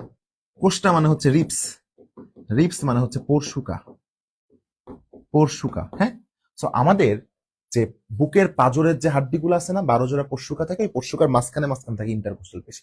তারপর তো ওই যে বুকের পাঁজর যেটা, ওই পাঁজরের যে পরশুকা থাকে ওর মাধ্যমে আমাদের অনুদৈর্ঘ্য ব্যাস বাড়বে না অনুপ্রস্থ ব্যাস বাড়বে কমবে? অনুপ্রস্থ না? ওকে, তো চলো প্রশ্বাসটা আসলে কি হবে একটা কথা বলি, মনে রাখবা। এই ডায়াফ্রাম পেশিতে যে স্নায়ু বিস্তার লাভ করে, দেখো ডায়াফ্রাম, ফ্রা থেকে মনে রাখবা, ওই স্নায়ুর নাম হচ্ছে ফ্রেনিক স্নায়ু। ডায়াফ্রাম পেশি থেকে মনে রাখবা, ডায়াফ্রাম পেশিতে যে স্নায়ু বিস্তার লাভ করে সেই স্নায়ুটার নাম হচ্ছে ফ্রেনিক স্নায়ু। কি স্নায়ু বলো? ফ্রেনিক স্নায়ু। আর মোস্ট ইম্পর্টেন্ট মজার জিনিস হচ্ছে ইন্টারকোস্টাল পেশিতে যে স্নায়ু বিস্তার লাভ করে তার নাম হচ্ছে ইন্টারকোস্টাল স্নায়ু। সেটা আলাদা করে আমাদের মনে রাখা লাগতেছে না। ইন্টারকোস্টাল পেশিতে যে স্নায়ু বিস্তার লাভ করে তার নাম ইন্টারকোস্টাল স্নায়ু, আর ডায়াফ্রাম পেশিতে যে স্নায়ু বিস্তার লাভ করে তার নাম হচ্ছে ফ্রেনিক স্নায়ু। ওকে, তো আমরা এখন দেখবো যে কিভাবে প্রশ্বাসটা আসলে হয়। খেয়াল করে দেখো প্রশ্বাসটা আসলে কিভাবে হয়। মনে রাখবো, যখন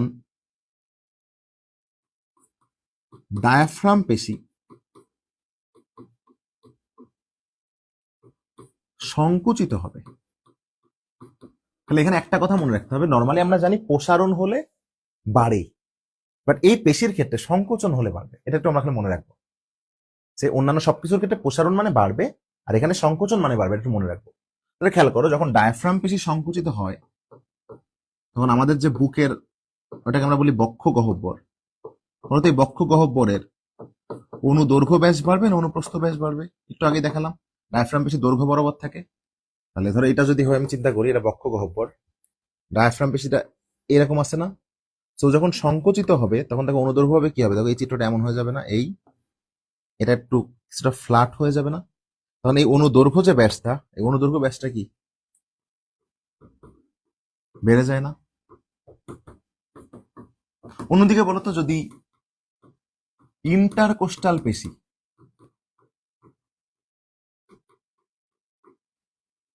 সংকুচিত হয় তাহলে কোন ব্যাস বেড়ে যায়?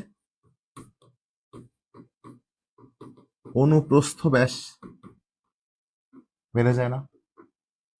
এখন তুমি চিন্তা করো, একদিকে অনুদৈর্ঘ্য ব্যাস বেড়ে গিয়েছে, একদিকে অনুপ্রস্থ ব্যাস বেড়ে গিয়েছে। ওভারঅল চিন্তা করলে আমাদের যে বক্ষ গহ্বরের আয়তন, সেটাও কিন্তু কি হয়, সেটাও কিন্তু বেড়ে যায়। তারপরে তো বক্ষ গহ্বরের আয়তন যদি বেড়ে যায় তাহলে বক্ষ গহ্বরের মধ্যে ফাঁকা জায়গা তৈরি হয় না?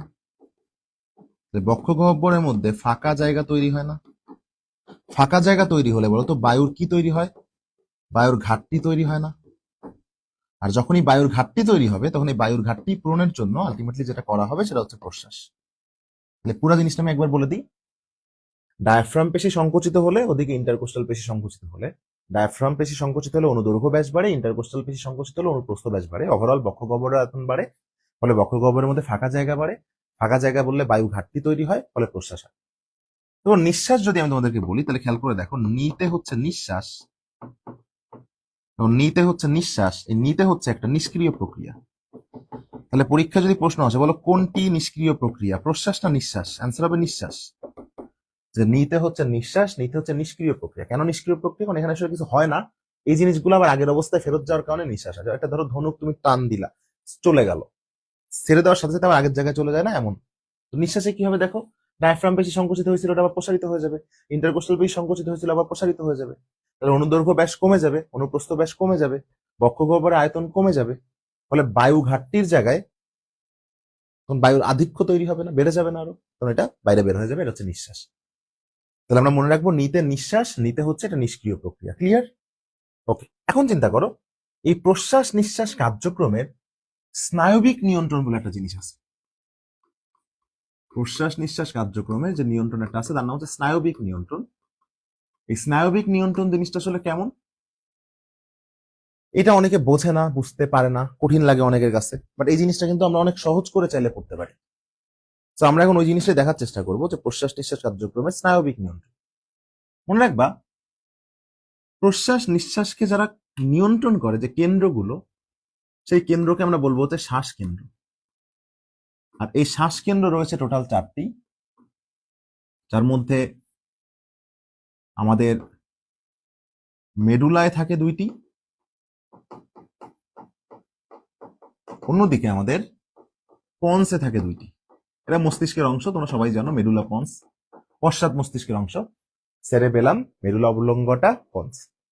তো এই মেরুলায় যে 2টা থাকে সেই 2টার নাম হচ্ছে, একটা হচ্ছে প্রশ্বাস কেন্দ্র এবং 2 নম্বরটা হচ্ছে নিঃশ্বাস কেন্দ্র। টোটাল শ্বাস কেন্দ্র কয়টা? 4টা। তার মধ্যে মেরুলায় থাকে যে 2টা, তার মধ্যে একটা নাম হচ্ছে প্রশ্বাস কেন্দ্র এবং আরেকটা নাম হচ্ছে নিঃশ্বাস কেন্দ্র। আর পন্সে যে 2টা থাকে তার মধ্যে একটা নাম হচ্ছে নিউমোট্যাক্সিক, নিউমোট্যাক্সিক,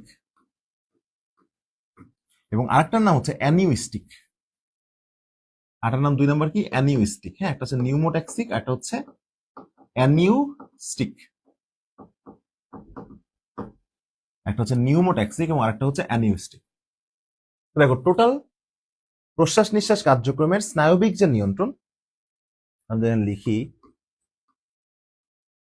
প্রশ্বাস নিঃশ্বাস কার্যক্রমের স্নায়বিক যে নিয়ন্ত্রণ, সেখানে টোটাল 4টা শ্বাসকেন্দ্র থাকে।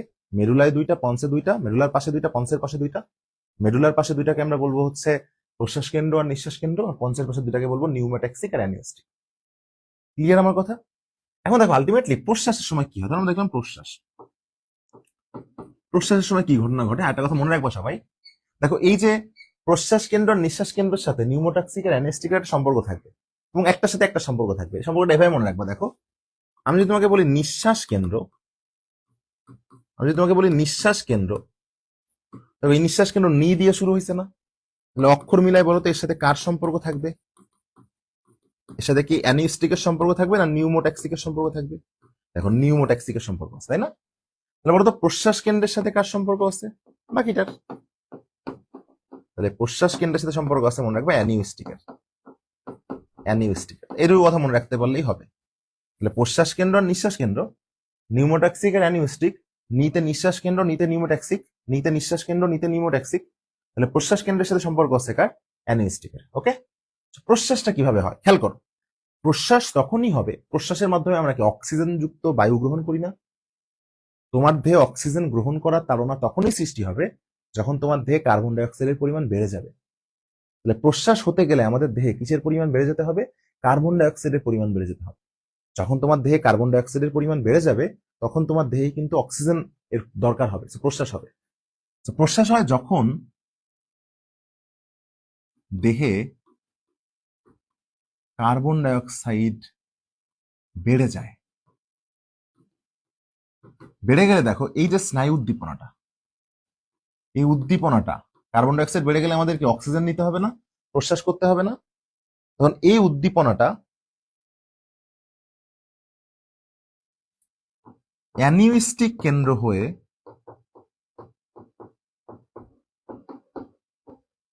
বলতো অ্যানিউস্টিক কেন্দ্রের সাথে কার সম্পর্ক? প্রশ্বাস কেন্দ্রের সম্পর্ক না, প্রশ্বাস কেন্দ্রে যায়। হ্যাঁ, শেষ। যখন দেহে কার্বন ডাই অক্সাইডের পরিমাণ বেড়ে যায়, দেহের স্পেসিফিক ভাবে যদি বলতে চাই দেহের কোন জায়গায়, আমরা একবার দেহের রক্তে, হ্যাঁ, যখন রক্তে, আমি রক্তে লিখি, যখন রক্তে কার্বন ডাই অক্সাইডের পরিমাণ বেড়ে যায় তখন এই উদ্দীপনা অ্যানিউস্টিক কেন্দ্র হয়ে, অ্যানিউস্টিকের সাথে কার সম্পর্ক? প্রশ্বাস কেন্দ্রের সম্পর্ক না, তাহলে অ্যানিউস্টিক কেন্দ্র হয়ে প্রশ্বাস কেন্দ্রে যায়। আর প্রশ্বাস কেন্দ্রে গেলে কি শুরু হয়? প্রশ্বাস শুরু হয়। বলতো প্রশ্বাস শুরু কিভাবে হয়? খুবই ইজি। ওই যে ডায়াফ্রাম পেশি সংকুচিত হয়, ইন্টারকোস্টাল পেশি সংকুচিত হয়, বক্ষগহ্বরের অনুদৈর্ঘ্য অনুপ্রস্থ ব্যাস বেড়ে যায়, বক্ষগহ্বরের আয়তন বেড়ে যায়, বায়ু ঘাটতি তৈরি হয়, প্রশ্বাস বা হয়, নিঃশ্বাস হয়। ওকে, এরপর খেয়াল করে দেখো, এট দ্য সেম টাইম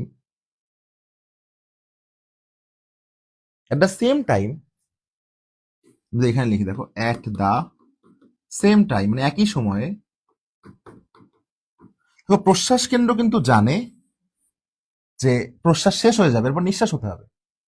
তো প্রশ্বাস কেন্দ্র কি করে, প্রশ্বাস কেন্দ্র এই যে স্নায়ু তাড়নাটা, যে আমি একটু পরে আমার প্রশ্বাস শেষ হয়ে যাবে, এই স্নায়ু তাড়নাটা সে কিন্তু নিউমোট্যাক্সিক কেন্দ্রে পাঠায়।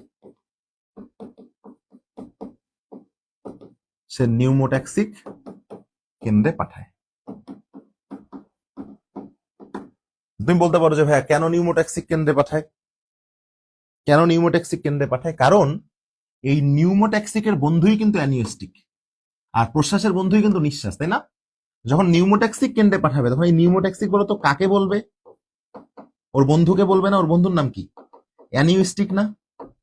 মানে কাইন্ড অফ তুমি এমন চিন্তা করো যে ধরো নিঃশ্বাসের গার্লফ্রেন্ড হচ্ছে নিউমোট্যাক্সিক আর প্রশ্বাসের গার্লফ্রেন্ড হচ্ছে অ্যানিওস্টিক। জাস্ট মজা করে মনে রাখবা, নিঃশ্বাসের গার্লফ্রেন্ড হচ্ছে নিউমোট্যাক্সিক আর প্রশ্বাসের গার্লফ্রেন্ড হচ্ছে অ্যানিওস্টিক।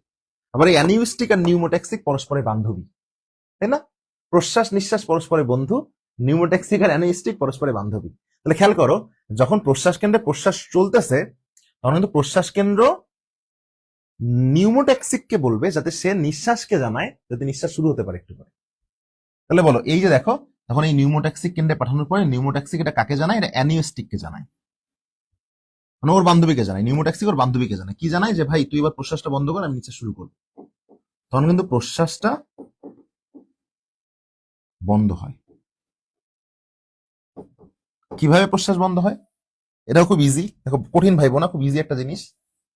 ঠিক আছে, তখন এই অ্যানিওস্টিক কি করে? তখন অ্যানিওস্টিক কিন্তু ওর যে বয়ফ্রেন্ড আর কি, ওর যে বন্ধু প্রশ্বাস কেন্দ্র, তাকে বলে যে তুমি দমে যাও।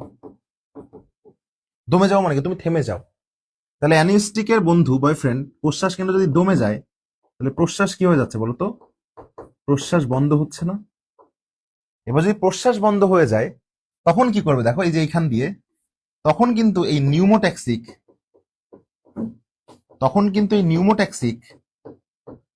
নিঃশ্বাস কেন্দ্রকে বলবে তুমি খেলা শুরু করো, মানে তুমি নিঃশ্বাস নেওয়া শুরু করো। তখন নিঃশ্বাস শুরু হবে, পুরো ঘটনা হয়তো লাস্টের টুকু তোমাদের একটু কঠিন লেগেছে, আমি তোমাদেরকে সহজ করে দিচ্ছি। এটাও কিন্তু এর অংশ, এর পার্ট। হ্যাঁ, অংশটা খুব সহজ। যখন কারো রক্তে কার্বন ডাই অক্সাইড বেড়ে যায় তখন এই উদ্দীপনা অ্যানিস্টিক কেন্দ্রে যায়। সবাই জানো অ্যানিস্টিকের স্বামী হচ্ছে প্রশ্বাস কেন্দ্র, মনে রাখার জন্য। প্রশ্বাস কেন্দ্র তখন অ্যানিস্টিকের কথা শুনে প্রশ্বাস শুরু করে। একই সাথে প্রশ্বাস কেন্দ্র নিউমোট্যাক্সিককে জানায় যে তুমি তোমার বান্ধবী অ্যানিস্টিককে বলো থামতে, ও যদি না থামে তাহলে তোমরা কিভাবে শুরু করবো? হ্যাঁ, তো তখন অ্যানিস্টিক থেমে যায়, অ্যানিস্টিক থেমে গেলে প্রশ্বাস কেন্দ্র দমে যায়, ফলে প্রশ্বাস বন্ধ হয়ে যায়। আর যখনই প্রশ্বাসটা বন্ধ হয় তখন নিউমোট্যাক্সিক নিঃশ্বাস কেন্দ্রকে বলে নিঃশ্বাস শুরু করে, তো নিঃশ্বাস শুরু হয়ে যায়। ক্লিয়ার? তো এইটা হইতেছে আলটিমেটলি প্রশ্বাস নিঃশ্বাস কার্যক্রমের স্নায়বিক নিয়ন্ত্রণ। তো খেয়াল করে দেখো, আরেকবার বলে দিই, কার্বন ডাইঅক্সাইডের পরিমাণ বেড়ে গেলে অ্যানিস্টিক কেন্দ্র হয়ে প্রশ্বাস কেন্দ্রে যাবে, প্রশ্বাস শুরু হবে। অন্যদিকে প্রশ্বাস কেন্দ্র নিউমোট্যাক্সিককে বলবে যেন সে অ্যানিস্টিককে বলে প্রশ্বাস বন্ধ করতে, ফলে প্রশ্বাস থেমে যায়, যাতে নিঃশ্বাস কেন্দ্র নিউমোট্যাক্সিকের উপস্থিতিতে ওর উদ্দীপনায় নিঃশ্বাস শুরু করতে পারে। সো এই ছিল হচ্ছে আমাদের প্রশ্বাস নিঃশ্বাস কার্যক্রম। এর নর্মালটাও আমরা বললাম, স্নায়বিক নিয়ন্ত্রণ আমরা বললাম।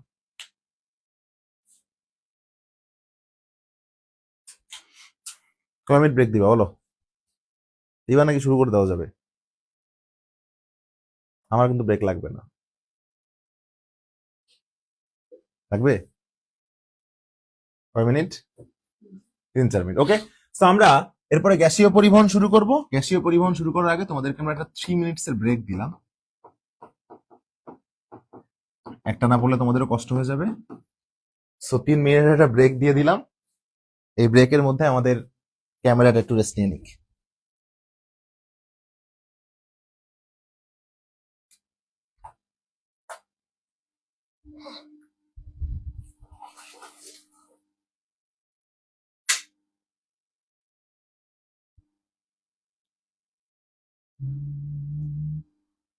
স্বপ্ন এনেছি কুড়িয়ে, রেখে দে নয়তো দে উড়িয়ে। কিছু স্বপ্ন এনেছি কুড়িয়ে, রেখে দে নয়তো দে।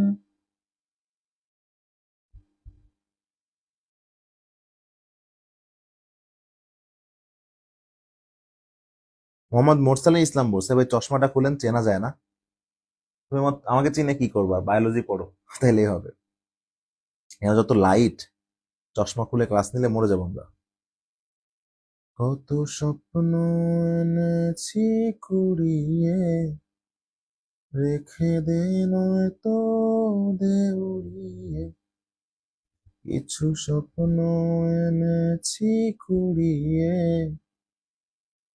সো এরপরে আমরা আলটিমেটলি সবচেয়ে গুরুত্বপূর্ণ অধ্যায় পড়া শুরু করবো। সরি, সবচেয়ে গুরুত্বপূর্ণ টপিক এই অধ্যায়ের। এই টপিকটা 100%, হয়তো ক্যামেরায় আমাকে দেখা যাচ্ছে, দেখো তো ভালো করে দেখো, আচ্ছা না? এখানে দেখা যায় কেমনে? দেখো তো, এখানে দেখা যাচ্ছে, আঙুল দেখা যাচ্ছে না? এবার এবার যাচ্ছে? ও, বুঝতে পারছি, মানে এর উপর কোন দেখা যাচ্ছে। ওকে। সো আমরা এরপরে যে টপিকটা পড়বো, সেই টপিকটা এতটা গুরুত্বপূর্ণ যে এই অধ্যায় থেকে যদি কেউ একটা প্রশ্ন পড়ে যায়, তাহলে এই প্রশ্নটা যদি সে পড়ে যায়, তাহলে তার কমন আসবে ইনশাল্লাহ। সেটা হচ্ছে গ্যাসীয় পরিবহন।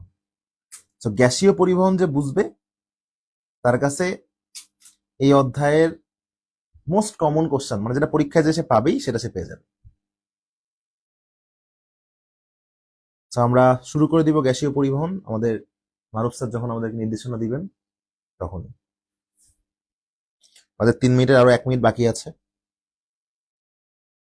3 মিনিট ইকুয়াল টু যতক্ষণ না পর্যন্ত আমাদের কাজ হয়।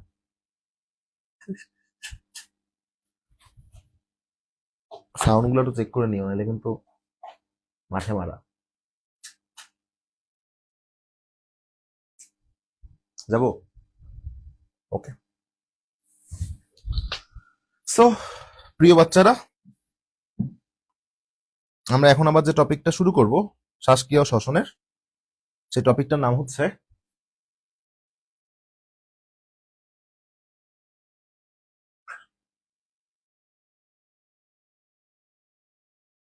প্রিয় বাচ্চারা, এখন আমরা শ্বাসক্রিয়া ও শ্বসন বা শ্বসন ও শ্বাসক্রিয়ার সবচেয়ে গুরুত্বপূর্ণ এবং সবচেয়ে হট টপিক নিয়ে আলোচনা করব।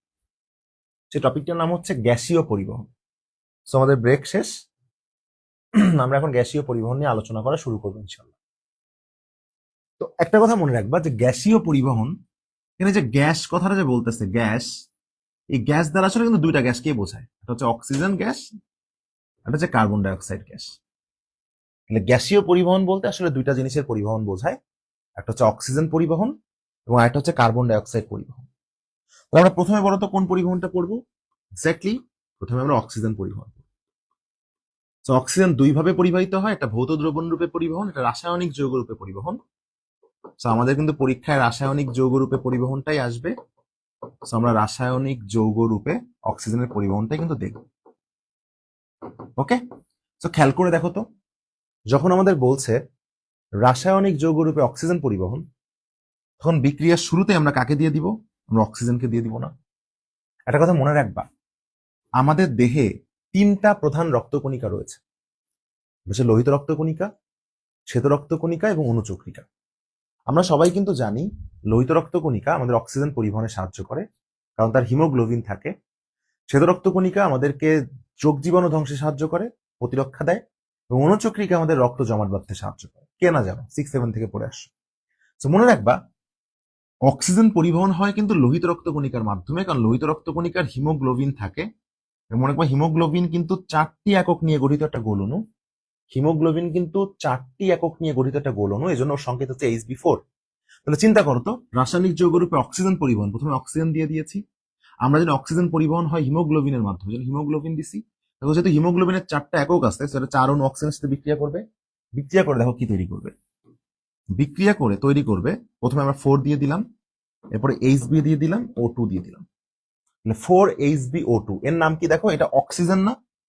সো অক্সিজেন থেকে আমরা নিব হচ্ছে অক্সি, আর এটা হিমোগ্লোবিন না, ওটা পুরোটাই আমরা নিয়ে নিব, তাহলে লিখবো হিমোগ্লোবিন।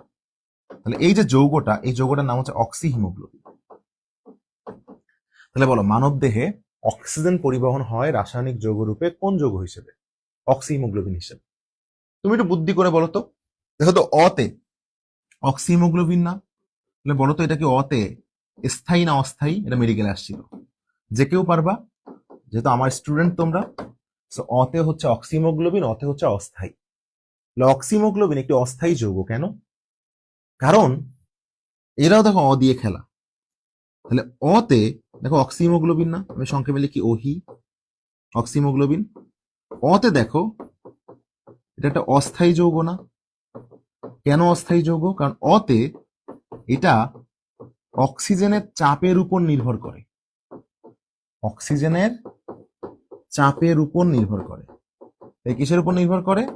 অক্সিজেনের চাপের উপর কিন্তু এটা নির্ভর করে। ক্লিয়ার আমার কথা? কেমন জিনিসটা? ধরো যদি অক্সিজেনের চাপ বেড়ে যায়, তাহলে অক্সিহিমোগ্লোবিনের পরিমাণও কিন্তু বেড়ে যায়, তখন অক্সিহিমোগ্লোবিনের পরিমাণও কিন্তু বেড়ে যায়। তারপর যদি অক্সিজেনের চাপ শূন্য মানে কমে যায়, তাহলে অক্সিহিমোগ্লোবিনও কি হয়? কমে যায় না। বলো যদি অক্সিজেনের চাপ ইকুয়াল টু শূন্য হয়, তাহলে অক্সিহিমোগ্লোবিনও শূন্য হয় না। এর মানে কি আমি বোঝাই বলি, যখন তুমি প্রশ্বাস নাও তখন সবচেয়ে বেশি তোমার মধ্যে অক্সিজেন প্রবেশ করে, তখন এই অক্সিজেনটা দেহের মধ্যে হিমোগ্লোবিনের সাথে বিক্রি করে অক্সিহিমোগ্লোবিন তৈরি করে। আবার যখন নিঃশ্বাস নাও তখন কিন্তু অক্সিজেনটা আস্তে আস্তে বাতাসটা বের হয়ে যায় না, কার্বন ডাইঅক্সাইডটা, তখন কিন্তু অক্সিজেনের চাপ ভিতরে একটা টাইমে শূন্য হয়ে যায়, তখন অক্সিহিমোগ্লোবিনও শূন্য হয়ে যায়। তো মনে রাখবো, অক্সিজেনের চাপ যত বেশি, আমি যেরকম আমরা বেশি বাতাস নিচ্ছি না, তার মানে আমার মধ্যে অক্সিজেনের চাপ বেশি, অক্সিহিমোগ্লোবিনও বেশি। তাহলে বলো তো, তুমি আর একজন দৌড়বিদ যে দৌড়ায়, ধরো মেসি, তো এর মধ্যে কার অক্সিহিমোগ্লোবিন সবসময় বেশি তৈরি হয়? মেসির, তাই না? তো যার অক্সিহিমোগ্লোবিন ততই বেশি তৈরি হবে যার অক্সিজেনের প্রেসার দেহের মধ্যে বেশি থাকবে। ওকে, তো এটা হচ্ছে রাসায়নিক যৌগ রূপে অক্সিজেন পরিবহন। এরপর আমরা পড়বো হচ্ছে কার্বন ডাইঅক্সাইড পরিবহন। তাহলে গ্যাসীয় পরিবহনের নেক্সট টপিক আমরা কি বলবো? কার্বন ডাইঅক্সাইড পরিবহন। তোমরা সবাই মনে রাখবা, আমাদের দেহে 3 ভাবে কার্বন ডাইঅক্সাইড পরিবাহিত হয়। কয় ভাবে পরিবাহিত হয়? 3 ভাবে। একটা হচ্ছে ভৌত দ্রবণ রূপে, ভৌত দ্রবণ রূপে। একটা হচ্ছে কার্বামিনো যৌগ রূপে, কার্বামিনো যৌগ রূপে, এবং আরেকটা হচ্ছে বাইকার্বনেট যৌগ রূপে, বাইকার্বনেট যৌগ রূপে। তো আমরা প্রথমে পড়ে ফেলি ভৌত দ্রবণ রূপে কার্বন ডাইঅক্সাইড পরিবহন। খুবই ইজি, দেখো তোমরা সবাই জানো যেটা পরিবহন হবে বিক্রিয়ার শুরুতে তোমরা সেটা দিয়ে দিবা। তাহলে আমরা কার্বন ডাইঅক্সাইড দিয়ে দিলাম। দেখো দ্রবণ বলছে মানে কি? দ্রবণ মানে সেখানে পানি থাকবে, রক্তের উপস্থিত, রক্তের পানি তার সাথে বিক্রিয়া করবে, করে তাহলে কি তৈরি বলো তো? H2CO3, যার নাম হচ্ছে কার্বনিক অ্যাসিড, কার্বনিক অ্যাসিড। তাহলে খেয়াল করে দেখো তো, ভৌত দ্রবণ রূপে কার্বন ডাইঅক্সাইড পরিবহন হয় কি অ্যাসিড হিসেবে? কার্বনিক অ্যাসিড হিসেবে।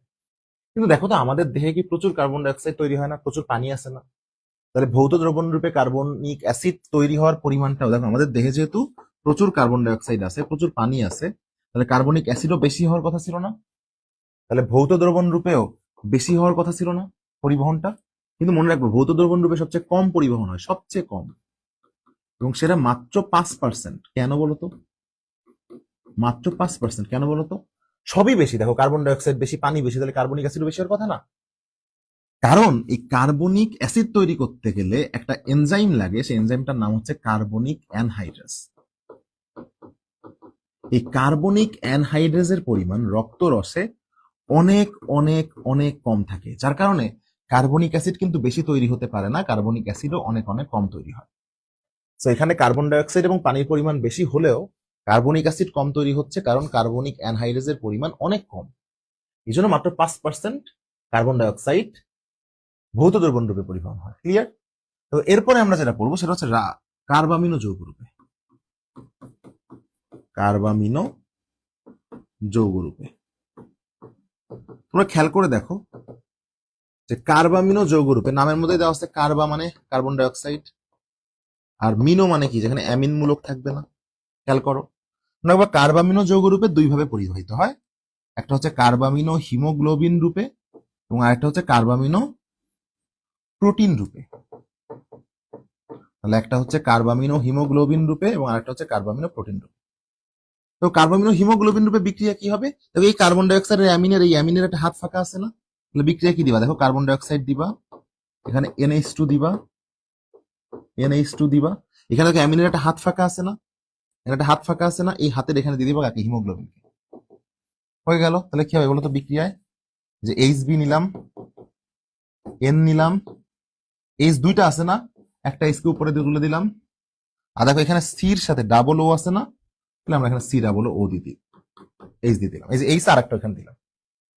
তাহলে এইটার নাম কি? এই যৌগটার নাম হচ্ছে কার্বামিনো কি? হিমোগ্লোবিন। হ্যাঁ, এটার নাম হচ্ছে কার্বামিনো হিমোগ্লোবিন। আর একটা আছে না কার্বামিনো প্রোটিন রূপে? কার্বামিনো প্রোটিন রূপে সেম বিক্রিয়া। দেখো কার্বন ডাইঅক্সাইড দিছি, কার্বন ডাইঅক্সাইডের সাথে তাহলে HB এর জায়গায় এখানে প্রোটিন দিয়ে দিব, NH2 থাকবে। সো বিক্রিয়া কি হবে দেখো, হিমোগ্লোবিনের জায়গায় প্রোটিন, N থাকছে, উপরে H, নিচে সি ডাবল H। ঠিক আছে? সো এটার নাম কি? এটার নাম হচ্ছে কার্বামিনো প্রোটিন। এটার নাম হচ্ছে কার্বামিনো প্রোটিন। মনে রাখবা টোটাল কার্বামিনো যৌগরূপে কার্বন ডাইঅক্সাইড পরিবাহিত হয় 27%। এটা যদি আমরা চিন্তা করি 100 মিলিলিটারে এটা 3 ml এর মতো হয়, যার মধ্যে 2 ml হয় কার্বামিনো হিমোগ্লোবিন রূপে আর 1 ml পরিবাহিত হয় কার্বামিনো প্রোটিন রূপে। ঠিক আছে, 1 ml পরিবাহিত হয় কার্বামিনো প্রোটিন রূপে। সেটা চেক করেন তো, কেটে যাচ্ছে? কাটতেছে না তো, তাই না? ওকে, তো আমরা এখন যেটা পড়বো সেটা হচ্ছে বাইকার্বনেট যৌগরূপে কার্বন ডাইঅক্সাইড পরিবাহ। বাইকার্বনেট যৌগরূপে সবচেয়ে বেশি কার্বন ডাইঅক্সাইড পরিবাহিত হয়, প্রায় 65%। বাইকার্বনেট যৌগরূপে সবচেয়ে বেশি কার্বন ডাইঅক্সাইড পরিবাহিত হয়, প্রায় 65%। মনে রাখবেন 65%। মনে রাখবেন আমাদের রক্তে 2 ধরনের বাইকার্বনেট হিসেবে পরিবাহিত হয়। একটা হচ্ছে সোডিয়াম বাইকার্বনেট হিসেবে, আর একটা হচ্ছে NaCO3, আর একটা হচ্ছে পটাশিয়াম বাইকার্বনেট হিসেবে, KHCO3। এবং মনে রাখবো সোডিয়াম বাইকার্বনেট হিসেবে পরিবাহিত হয় প্লাজমার মাধ্যমে, আর পটাশিয়াম বাইকার্বনেট হিসেবে পরিবাহিত হয় RBC বা লোহিত রক্তকণিকার মাধ্যমে। কিভাবে খেয়াল করে দেখো, আমরা একটা দুইটা দুনিয়া কল্পনা করি। এর মধ্যে এই দুনিয়াটা হচ্ছে লোহিত রক্তকণিকার দুনিয়া এবং এই দুনিয়াটা হচ্ছে ধরো প্লাজমার দুনিয়া। তো লোহিত রক্তকণিকার মধ্যে কার্বন ডাইঅক্সাইড দেখো কি করে, সে পানির সাথে বিক্রিয়া করে। পানির সাথে বিক্রিয়া করলে কি অ্যাসিড তৈরি হয়? একটু আগেই পড়ছো, কার্বনিক অ্যাসিড তৈরি হয়। এবারে কার্বনিক অ্যাসিড যদি আয়নে বিশ্লিষ্ট হয়ে যায় তাহলে কি তৈরি হয়? H প্লাস আর HCO3 মাইনাস। খেয়াল করে দেখো এই HCO3 মাইনাস যেটা, এটাই কিন্তু বাইকার্বনেট, এটাই কিন্তু বাইকার্বনেট। তাহলে খেয়াল করে দেখো আমরা সবাই কিন্তু জানি লোহিত রক্তকণিকার মধ্যে কিন্তু পটাশিয়াম আছে আর প্লাজমার মধ্যে কিন্তু আগের থেকে সোডিয়াম আছে। প্লাজমার মধ্যে সোডিয়াম কোত্থেকে আসে জানো? লবণ ভেঙে গেছে, ভেঙে গেলে তৈরি হয়েছে sodium plus plus chloride minus, তাই না? এটা তো সবাই তোমরা জানো, 9 10-এ পড়ছো। যখন লোহিত রক্তকণিকার মধ্যে অতিরিক্ত পরিমাণে বাইকার্বনেট তৈরি হচ্ছে, তখন এই বাইকার্বনেট কিন্তু ব্যাপন প্রক্রিয়ার মাধ্যমে চলে আসতেছে কোথায়? প্লাজমায়। এবং প্লাজমায় যে সেই সোডিয়ামের সাথে ওটা বিক্রিয়া করতেছে, সোডিয়ামের সাথে ওটা বিক্রিয়া করে দাও, কি তৈরি করতেছে? Sodium bicarbonate. সোডিয়াম বাইকার্বনেট, খেয়াল করছো?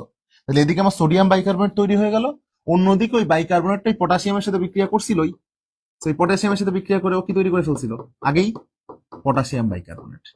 তাহলে দেখো আমরা সোডিয়াম বাইকার্বনেট, পটাশিয়াম বাইকার্বনেট পেয়ে গেলাম, সোডিয়াম বাইকার্বনেট পেয়ে গেলাম। কিন্তু এখানে কিন্তু লোহিত রক্তকণিকার প্লাজমার মধ্যে যে কোনো একজন বাকি জনের কাছে ঋণী হয়ে আছে। কে ঋণী হয়ে আছে? এক্স্যাক্টলি প্লাজমা ঋণী হয়ে আছে।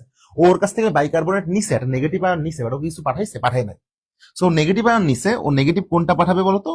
সমতা রক্ষা করার জন্য ক্লোরাইড পাঠাবে। তো ওই যে ক্লোরাইডটা পাঠাই দিল সেইখানে, এই ক্লোরাইডটা কি করবে দেখো, এই ক্লোরাইডটা কিন্তু এই পটাশিয়ামের সাথে বিক্রিয়া করে KCl তৈরি করতে পারে, অন্যদিকে যে H এর সাথে বিক্রিয়া করে HCl তৈরি করতে পারে। এটা বাদ দিলাম আমি। তো খেয়াল করে দেখো তো, লোহিত রক্তকণিকা থেকে বাইকার্বনেট প্লাজমায় আসার সাথে সামঞ্জস্যতা রক্ষা করার জন্য প্লাজমা ক্লোরাইডটাকে শিফট করে দিল না?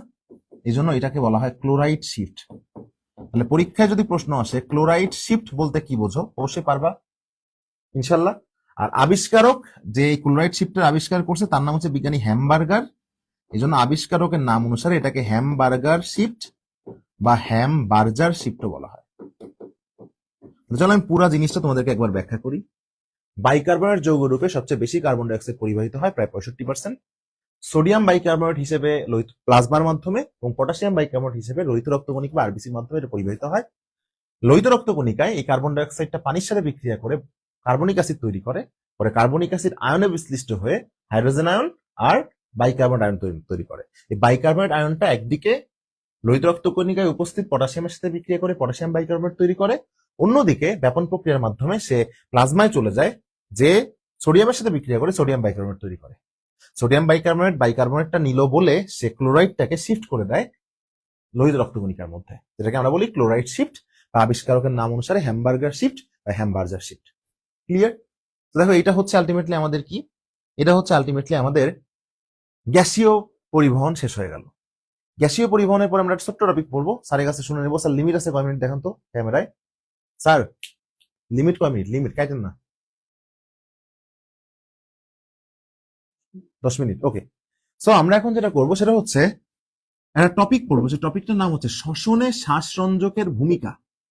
এবং এটা এখানেই পড়ে ফেলবো এই কারণে যে এটা অলরেডি তোমার পড়া হয়ে গেছে। এটাই হচ্ছে মজা, বায়োলজির এটাই হচ্ছে মজা, একবার বুঝে গেলে সবই পারা যায়। তাহলে শ্বসনে শ্বাসরঞ্জকের ভূমিকা এটা আমরা এখন পড়বো ইনশাআল্লাহ। এবং শ্বসন মানেই হচ্ছে আলটিমেটলি অক্সিজেন এবং কার্বন ডাইঅক্সাইডের বিনিময়। সো বুঝতেই পারতেছো শ্বসনে অক্সিজেন আর কার্বন ডাইঅক্সাইড যে পরিবহন হয় এটা হচ্ছে শ্বসন। শ্বাস রঞ্জক কোনটা? যে রঞ্জক, রঞ্জক মানে কি? যে রং ধারণ করে। রঞ্জক মানে যে রং ধারণ করে, রং ধারণ। ওরা তো যেটার কারণে লোহিত রক্তকণিকা লাল হয় তার নাম কি? হিমোগ্লোবিন না? তাহলে এই হিমোগ্লোবিনটাই হচ্ছে শ্বাসরঞ্জক, এই হিমোগ্লোবিনটাই হচ্ছে শ্বাসরঞ্জক। তাহলে দেখো শ্বাসরঞ্জকের ভূমিকা দুইটা জিনিসই হবে, হচ্ছে অক্সিজেন পরিবহনে শ্বাসরঞ্জকের ভূমিকা, হচ্ছে অক্সিজেন পরিবহনে শ্বাসরঞ্জকের ভূমিকা, আরটা হচ্ছে কার্বন ডাইঅক্সাইড পরিবহনে শ্বাসরঞ্জকের ভূমিকা। কার্বন ডাইঅক্সাইড পরিবহনে শ্বাসরঞ্জকের ভূমিকা। অক্সিজেন পরিবহনে শ্বাসরঞ্জকের ভূমিকা বিক্রিয়া তোমরা শিখছো না? এই যে 4 অণু অক্সিজেন Hb4 এর সাথে বিক্রিয়া হয়েছিল, আমরা এটা শিখছিলাম না? একটু আগেই শিখলাম। বিক্রিয়া কি তৈরি করছিল বলতো? 4HbO2, অক্সিহিমোগ্লোবিন না? এই বিক্রিয়াটা যা যা শিখছিলাম এটাই হচ্ছে অক্সিজেন পরিবহনে শ্বাসরঞ্জকের ভূমিকা। অন্যদিকে দেখো আমরা পড়ছিলাম না carbon dioxide plus HbNH2 carbamino যৌগরূপে পরিবহন, সেখান থেকে কি হয়েছিল? HbN উপরে H COOH, কার্বামিনো হিমোগ্লোবিন ছিল না? এই যে কার্বামিনো হিমোগ্লোবিন রূপে যেটা, এটা হচ্ছে কি? কার্বন ডাইঅক্সাইড পরিবহনের ভূমিকা। তার মানে বিক্রিয়াটা দেখো, এই যে অক্সিজেন পরিবহনের যে বিক্রিয়াটা শিখছিলা এটা হচ্ছে অক্সিজেন পরিবহনে শ্বাসরঞ্জক হিমোগ্লোবিনের ভূমিকা। আর এই যে কার্বন ডাইঅক্সাইড পরিবহন বিক্রিয়াটা তোমরা শিখছিলা এখানে, এটা হচ্ছে কার্বন ডাইঅক্সাইড পরিবহনে শ্বাসরঞ্জক হিমোগ্লোবিনের ভূমিকা। পড়া শেষ। খুবই সহজ না? পানির মতো সহজ না? ক্লিয়ার আমার কথা? আরেকটা জিনিস তোমরা একটু মনে রাখবা, সেই জিনিসটা হচ্ছে হিমোগ্লোবিন সম্পর্কে একটা কথা মনে রাখবা, যে হিমোগ্লোবিন হচ্ছে 4টি একক নিয়ে গঠিত একটা গোল অণু। আমি হিমোগ্লোবিন সম্পর্কে তোমাদেরকে কিছু বলে আসি। দেখো হিমোগ্লোবিন যেটা, এই হিমোগ্লোবিন হচ্ছে 4টি একক নিয়ে গঠিত একটি গোল অণু, একটি গোল অণু। হিমোগ্লোবিনের মধ্যে কি কি আছে দেখো, হিমোগ্লোবিন যদি আমরা ভাঙি আমরা দুইটা জিনিস পাই, একটা হচ্ছে হিম আর একটা হচ্ছে আমরা পাই হচ্ছে গ্লোবিন। গ্লোবিনের শেষে দেখো ইন আছে না? ইন থাকছে মানে ওটা প্রোটিন। তাহলে গ্লোবিনটা হচ্ছে হিমোগ্লোবিনের প্রোটিন অংশ আর এই হিমটা হচ্ছে লৌহ অংশ। মনে রাখবা রক্তে এই হিম আর গ্লোবিনের অনুপাতটা হচ্ছে 1:25। তাহলে খেয়াল করে দেখো তো অনেক পরিমাণে কম আছে কোনটা? হিমটা না? তাহলে এই লৌহের অভাবেই যদি হয়, লৌহের যখন অভাব হবে, দেখো যখন গ্লোবিনের অভাব হবে, গ্লোবিন তো অনেক আছে, বাট লৌহের যখন অভাব হবে তখনই কিন্তু আমাদের অ্যানিমিয়া বা রক্ত শূন্যতা হবে।